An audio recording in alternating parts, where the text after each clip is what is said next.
बार बार वहाँ से विशाखापट्टनम या रायपुर वहाँ से रेफर करना पड़ता है। तो ये सारी चीज़ें हो जाए निश्चित समयावधि में तो ये हो जाएगा। तो मैं माननीय मंत्री जी से यही चाहता हूँ कि ये सारी प्रक्रिया शीघ्र हो और इसका समय निर्धारित होना चाहिए। तो कृपया ये बताएं कि ये भी और सुपर स्पेशलिटी हॉस्पिटल भी कब तक वो कार्य प्रारंभ हो जाएगा। माननीय अध्यक्ष महोदय, माननीय सदस्य जी की चिंता जायज़ है, क्योंकि बस्तर क्षेत्र में जो जब भी अब तो नक्सल ऑपरेशन के माध्यम से नक्सल मुक्त बस्तर बन रहा है, लेकिन अक्सर झड़प में हमारे जवान घायल होते हैं या वहाँ सिविलियन जो काफ़ी गंभीर घायल होते हैं तो उनको एयरलिफ्ट करके लाना पड़ता था। और माननीय मुख्यमंत्री जी ने घोषणा किया था कि हम बस्तर के लोगों को एयरलिफ्ट करके नहीं लाने देंगे, वहीं स्वास्थ्य सुविधाओं का विकास करेंगे। और मैं सदन में बड़ी जिम्मेदारी से माननीय सदस्य महोदय को आश्वस्त करता हूं कि अगले महीने जनवरी माह में ही सुपर स्पेशलिटी को हम शुभारंभ कर देंगे और आपके ये तीनों कार्य जनवरी में भूमि पूजन होकर कार्य प्रारंभ हो जाएगा। धन्यवाद। क्रमांक 5 श्री धर्मलाल कौशिक। माननीय अध्यक्ष महोदय, जल जीवन मिशन केंद्र सरकार की एक महती योजना है और इसका उद्देश्य लोगों के घरों में शुद्ध पेयजल की व्यवस्था उपलब्ध कराना। मैं माननीय उप मुख्यमंत्री जी से इस विषय में मैंने पूछा है और उन्होंने जवाब दिया, केवल विधानसभा का है बिल्हा का, कि 211 कार्य लक्षित है। इतना लंबा उत्तर है, आपको समझ में आ गया ना? आपको अभी पता लग जाएगा ना? एक पेज का है तो समझ। हाँ हाँ, तो समय लगता है ना? नहीं लगेगा समय। उसमें 211 कार्य लक्षित है, उसके विरुद्ध में 92 पूर्ण है और 119 अपूर्ण है। मंत्री जी का जवाब है कि समय सीमा बताना संभव नहीं है कि कब तक पूरा कराएंगे। अब मैं मंत्री जी से इस विषय में ये जानना चाहता हूं कि इसके भुगतान की प्रक्रिया क्या है। इसमें अपूर्ण है, कब तक पूरा होगा संभव नहीं है, लेकिन उनको भुगतान पूर्ण रूप से 11,315 लाख रुपए राशि का भुगतान कर दिया है। उसमें परिशिष्ट में केवल 1-2 देख लीजिए, मैं आपको बता देता हूं। झलफा 167 लाख, कार्य अपूर्ण, भुगतान से हेतु राशि कुछ नहीं, आप देने की जरूरत नहीं। ऐसा ही इनका मतलब 111 जो नल जल योजना जो है वो 111 का पैसा इन्होंने पूरा दे दिया है और कार्य अपूर्ण है। तो मंत्री जी से मैं ये जानना चाहता हूं कि उसको पूरा कैसे कराएंगे और जब कार्य पूर्ण नहीं हुआ, सत्यापित नहीं हुआ है, तो पूरा भुगतान उनको कैसे कर दिया गया। माननीय अध्यक्ष महोदय, बिल्हा विधानसभा के लिए जो वरिष्ठ सदस्य ने प्रश्न किया है कि 92 कार्य पूर्ण हुए हैं, 119 कार्य अपूर्ण है। भुगतान की प्रक्रिया ऐसे होती है कि ठेकेदार काम करता है, बिल सबमिट करता है और उसके बाद सब इंजीनियर उसका मूल्यांकन करता है, एसडीओ मूल्यांकन करता है, फिर एग्जीक्यूटिव इंजीनियर भी नियमानुसार मूल्यांकन करते हैं। मूल्यांकन करने के बाद वो बिल आता है और फिर अलॉटमेंट जारी होता है जल जीवन मिशन के कार्यालय से और उस अलॉटमेंट के आधार पर भुगतान होता है। जितना काम हुआ है, जितना मूल्यांकन हुआ है, केवल उतनी राशि का ही भुगतान सामान्यतः होता है। तो जो भुगतान हुए हैं वो मूल्यांकन के आधार पर हुए हैं, संपूर्ण काम का भुगतान नहीं हुआ है। भुगतान के मामले में बहुत सारे निर्देश हमने जारी किए हैं। हमने निर्देश जारी किया है कि जब तक पूरी तरह से काम पूर्ण नहीं होगा, हर घर तक पानी नहीं आएगा, 70% से अधिक उस राशि का भुगतान नहीं करेंगे। और इसलिए अतिरिक्त भुगतान का कोई विषय नहीं है, जितना काम किया गया है उतनी ही राशि का भुगतान हुआ है।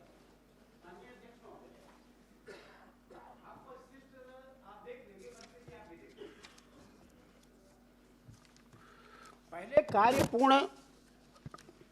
कार्य जो है पूर्ण होने के बाद ठेकेदार भुगतान के लिए घूमते थे। अभी ये स्थिति है कि कार्य पूर्ण नहीं हुआ है, पैसे उसको दे दिए, अब कार्य पूरा कराने के लिए ठेकेदार के पीछे घूम रहे हैं। ये स्थिति है और इसलिए आपने कॉलम में लिखा है कि भुगतान हेतु शेष राशि, आपने लिखा है कि भुगतान हेतु शेष राशि कुछ नहीं है। तो आपने भुगतान तो कर दिया और आपने ये भी स्वीकार किया कि काम अपूर्ण है। माननीय अध्यक्ष तो महोदय, आप, मैं बस एक एक बार- आपसे पूछ जी। लेता हूं मैं, आप एक जगह को बता दीजिए झलफा, इसकी स्वीकृति की राशि की कुल राशि कितनी है और कितना भुगतान हुआ है, और यह पूर्ण है तो कब तक पूरा किया जाएगा, एक केवल बताइए। 111 है।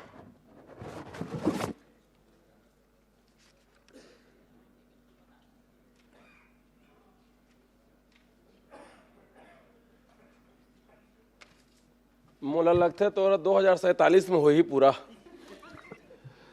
माननीय अध्यक्ष महोदय, भुगतान के विषय में फिर से स्पष्ट करूंगा, काम अपूर्ण है इसका मतलब वो योजना पूरी तरह से पूर्ण नहीं हुआ है, पर पूर्ण नहीं हुआ है मतलब काम कुछ भी नहीं हुआ है ऐसा नहीं है। जितना काम हुआ है, काम पूर्ण नहीं हुआ है, काम अपूर्ण है, जितना काम हुआ है उसका मूल्यांकन हुआ है, जितना काम किया ठेकेदार ने, उस मूल्यांकन के आधार पर सब इंजीनियर, एसडीओ, एग्जीक्यूटिव इंजीनियर, ये 3 स्तर पर मूल्यांकन की प्रक्रिया है, नियम है, उसके आधार पर मूल्यांकन हुआ है और भुगतान हुआ है। तो काम अधूरा है। माननीय अध्यक्ष महोदय, 111 में केवल एक प्रश्न किया हूं उसको, एक गांव का, एक योजना का, कि उसकी स्वीकृति आपने कितने की है, उसका लागत क्या है और भुगतान आपने कितना किया है। मैं तो एक का पूछ रहा हूं ना, आपको 111 नहीं पूछ रहा हूं। और जो स्थिति है, 2 साल निकल गया है, 92 का आप बता रहे हैं आधी अधूरी, ये 111 आने वाले 3 साल में भी पूरा होने वाली नहीं है। जो गति चल रही है, ये बहुत गंभीर मामला है और इसलिए सारे कॉलम आपके पास में है।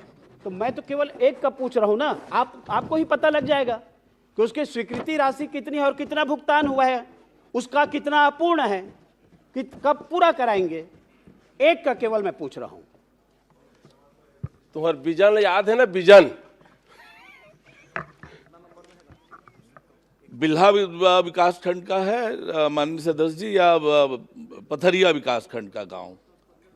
झलफा? हाँ हाँ जी। झलफा जो है बिल्हा का है।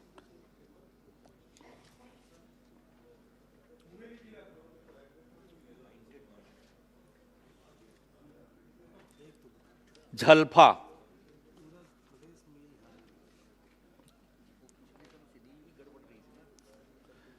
झलफा का पूछा माननीय सदस्य जी। गांव का नाम बताइए ना, क्या पूछ रहे हैं आप? झलफा झलफा झलफा झलफा की झलका? बिलासपुर जिला। और खुद पूछने वाला तुम भूल आ गए। वही बताइए। माननीय अध्यक्ष महोदय, लागत की कितनी लागत का वो टेंडर हुआ है, कितने का काम है, वो मैं अलग से माननीय सदस्य को दे दूंगा। जो उत्तर पूछा है कि कितने पूर्ण कितने अपूर्ण, वो उत्तर दिया है। फिर से मैं बहुत स्पष्ट रूप से कहना चाहता हूं, फिर से मैं बहुत योजना के बारे में बात किया है, 11 के बारे 111 के बारे में नहीं पूछा हूं। माननीय अध्यक्ष महोदय, माननीय खुद बोल मंत्री रहे जी, हो कि आप पैसा- भुगतान के मैं प्रक्रिया इसीलिए बता पूछा, रहे हैं। मैं तो उसमें जा नहीं रहा भुगतान था। में अनियमितता आपने कहा उतना ही के दिया है, विषय तो में टोटल नहीं। स्वीकृति धर्म जी- कितनी है, धर्म पता जी लग सक्षम जाएगा है स्वीकृति अपने प्रश्न कितनी है, पूछने कितना में। भुगतान हुआ है। चलिए पूछिए। हाँ। एक कब पूछा हूं मैं, चलिए एक का बता दीजिए। तो स्वीकृति नहीं बताएंगे तो फिर कैसे होगा कि आधा अधूरा है, पैसा उनको दिए हैं। माननीय अध्यक्ष महोदय जी, प्रश्न में कितने लागत का वो काम है ये पूछा नहीं गया है। अलग से मैं जानकारी उनको उपलब्ध करा दूंगा। कितना काम हुआ है, कितना भुगतान हुआ है, ये पूछा गया है। ये बहुत स्पष्ट रूप से बताया है और पूरी जिम्मेदारी से कह रहा हूं मैं कि भुगतान करने की एक निश्चित प्रक्रिया है।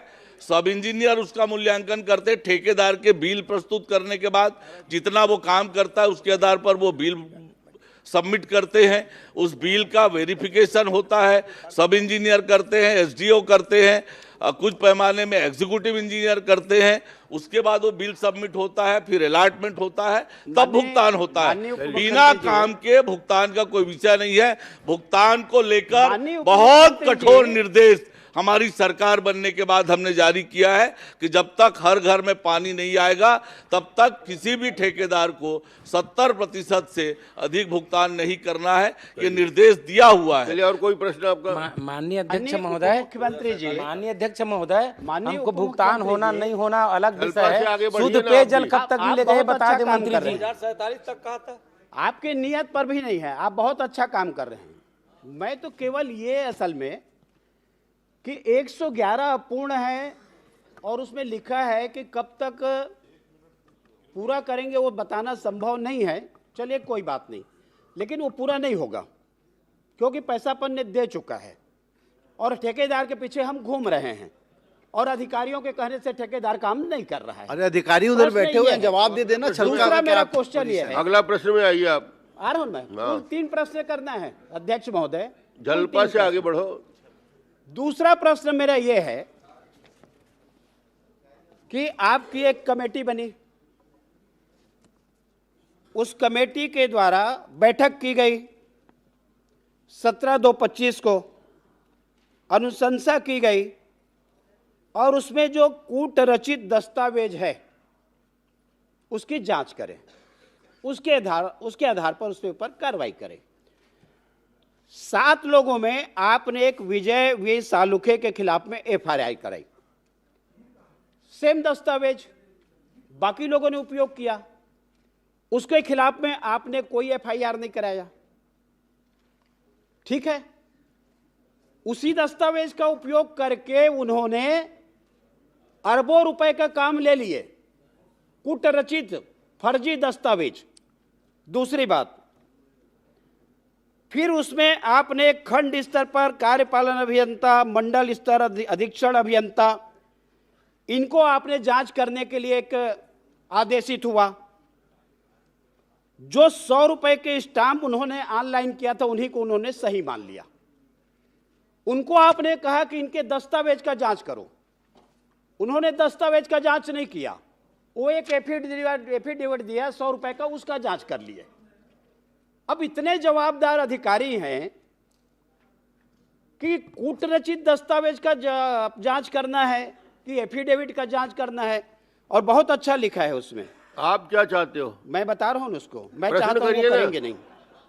प्रश्न करिए ना आप। संबंधित फर्मों के द्वारा प्रस्तुत 100 रुपए के स्टाम्प में दिए गए शपथ पत्र के आधार पर ऑनलाइन प्रस्तुत दस्तावेजों को सही मानते हुए अभिलेखों की जांच की गई।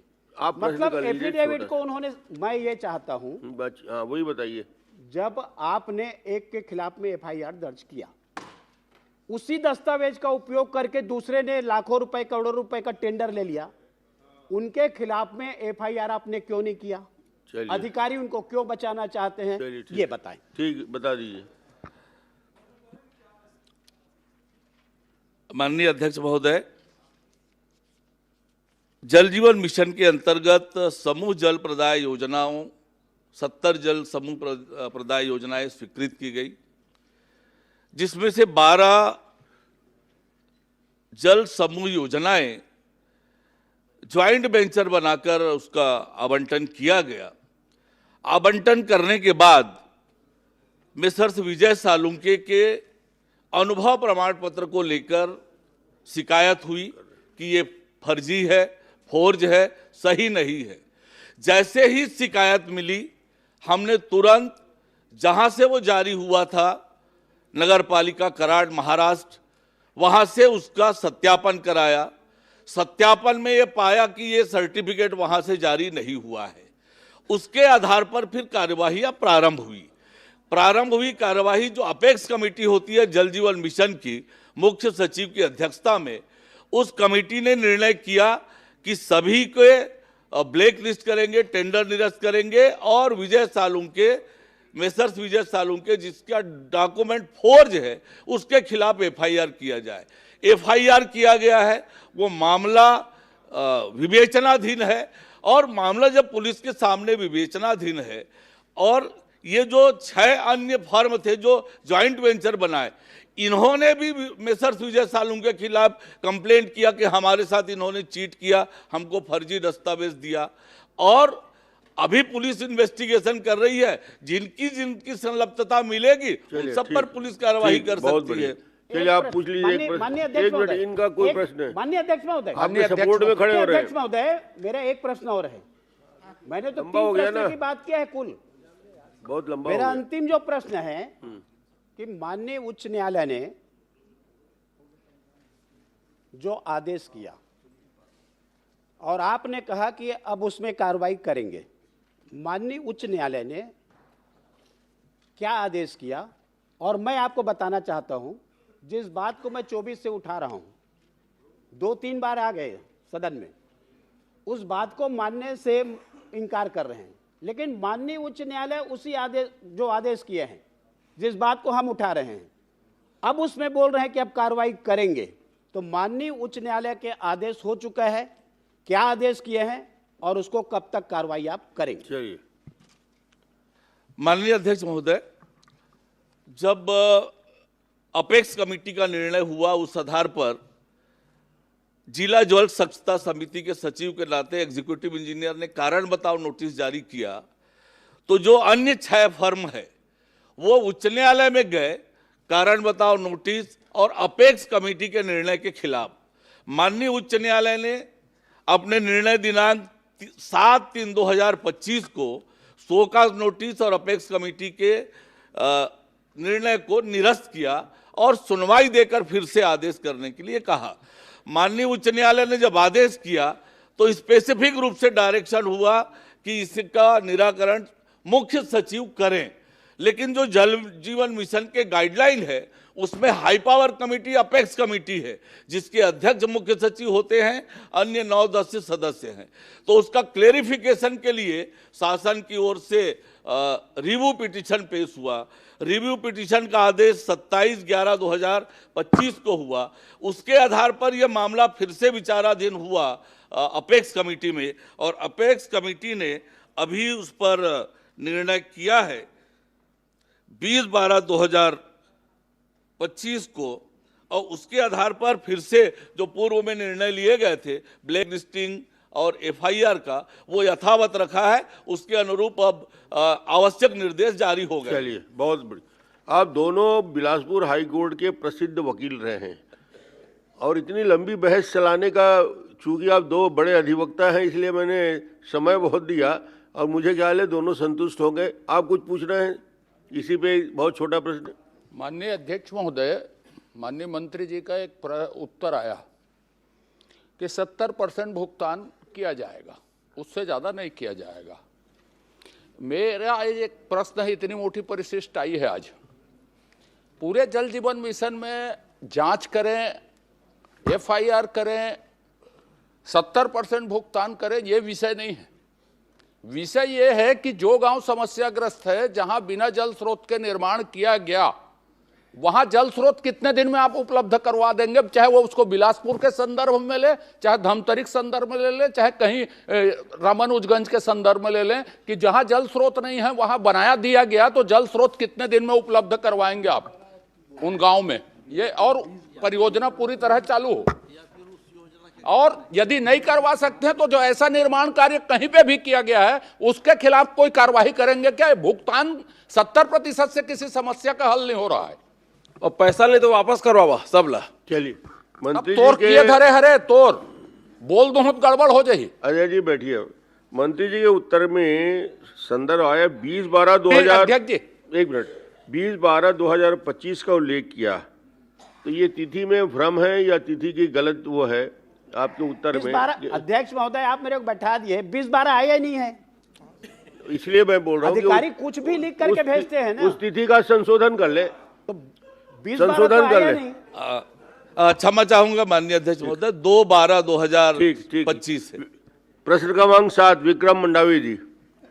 माननीय अध्यक्ष महोदय, आपने मेरा उत्तर नहीं दिलवाया माननीय अध्यक्ष जी। तोरा 2047 से मिली बैठ भाई गए। आपने ध्यानाकर्षण कर दिया, बड़ी बात है वो। अरे ध्यानाकर्षण तो चलिए, माननीय अध्यक्ष महोदय, जो संशोधित उत्तर तो जस्ट 5 मिनट पहले मिल रहा है हम लोगों को, तो जबकि पहले मिलना चाहिए, संशोधित उत्तर पहले मिला है। तो मैं माननीय मंत्री जी से भी पूछना चाहता हूं, जो मेरे प्रश्न के उत्तर में, कि जो RBC 6/4 के तहत जो नदी में डूबने या बाढ़ में बहने या प्राकृतिक आपदा जो जनहानि होता है, उसमें 4-4 लाख जो मुआवजा की पात्रता है, आपने कितना कितना दिया? चलिए, समय कम है, जल्दी जल्दी जवाब दीजिए। माननीय अध्यक्ष महोदय, अगस्त महीने में 26, 27, 28, 29 को जो भारी वर्षा हुई और उस वर्षा से बस्तर संभाग के 4 जिले प्रभावित हुए हैं और इन 4 जिले में हमारे माननीय मुख्यमंत्री जी भी दौरा किए हैं और वहाँ पे तत्काल राहत सहायता और जो शासकीय और निजी संपत्ति की जो क्षति हुई है उनकी भरपाई के लिए निर्देश दिए हैं। माननीय विधायक जी जानकारी चाह रहे हैं कि वहाँ पे जो जनहानि हुई है 4-4 लाख रुपया। हाँ बोलिए। 4-4 लाख रुपया जो देने का जो पात्रता नियम है, उसमें आपने कितना कितना दिया है? माननीय अध्यक्ष महोदय, आरबीसी के तहत वहाँ पे जनहानि में 4 लाख रुपया देने का प्रावधान है और वहाँ पे बस्तर संभाग में कुल 12 लोग उसमें मारे गए हैं, तो उनको 4 लाख रुपए के हिसाब से पूरा उसको भुगतान कर दिया गया है। तो आपने जो 4-4 लाख जो जानकारी मुझे जो दिया है, उसमें दोनों में डिफरेंस अंतर है। अब 4-4 के बाद जो नियम है उसमें है और उसमें अंतर है, दोनों जो राशि आपने बताया उस दोनों में अंतर आ रहा है। नहीं, 4-4 लाख रुपया ही प्रावधान है और उतना ही ये जो जानकारी उसमें अंतर है। पहले दूसरा, आपने जो बीजापुर जिले में जो 6 टारियों के लिए 1,02,44,00,000 देने बताया है, तो 6 टाम कौन कौन सा नाम बताएंगे? थोड़ा आराम से धीरे से पूछिए, समय ज्यादा है इसलिए। ऐसा पूछेंगे तो फिर बता नहीं पाऊंगा मैं। 6 टाम कौन कौन से बीजापुर में जो मरम्मत चल रहा है उसका नाम बताइए। आपके पास मंत्र है, इधर उधर पूछे, सीमांकन करवा दो। 6 टाम के नाम बताइए। माननीय अध्यक्ष महोदय, वहाँ पे मैं तो पूरा ब्यौरा देना चाह रहा था। 6 नाम बता दो ना आप, 6 नाम पूछ रहे हैं। 6 नाम जो हुए हैं मरम्मत के, उसको बता दीजिए। राशि बताएं, आप नाम नहीं बताएं। देखिए, जिला बस्तर से 7 लोग हैं, सुकमा से 3 जिला हैं, बीजापुर और बीजापुर से 2 लोग हैं और इनको आरबीसी के तहत 4 लाख रुपए के हिसाब से इनको पूरा भुगतान हो चुका है। मैंने नाम बताया आपको, नाम जो मरम्मत चाह रहे हैं उनके नाम पूछा था मैं, जो स्वीकृति आपने दिया है राशि, उसके नाम बताया था। मरम्मत कार्य के लिए 187 करोड़ 34 लाख का हमारे पास ये प्रक्रियाधीन है। इसमें आपने बीजापुर जिले के लिए 6 टाम बताया है, उस 6 टाम के लिए राशि बताया। वो राशि नहीं पूछ रहा हूं मैं, टाम के नाम पूछ रहा हूं। कौन से वो 6 टाम है, कहाँ का 6 टाम है, उसका नाम पूछ रहा हूं। बता रहा हूं। प्रश्नकाल समाप्त, कृपया बैठें। मैं आपको पूरी जानकारी दे आप दूंगा। बैठे होंगे।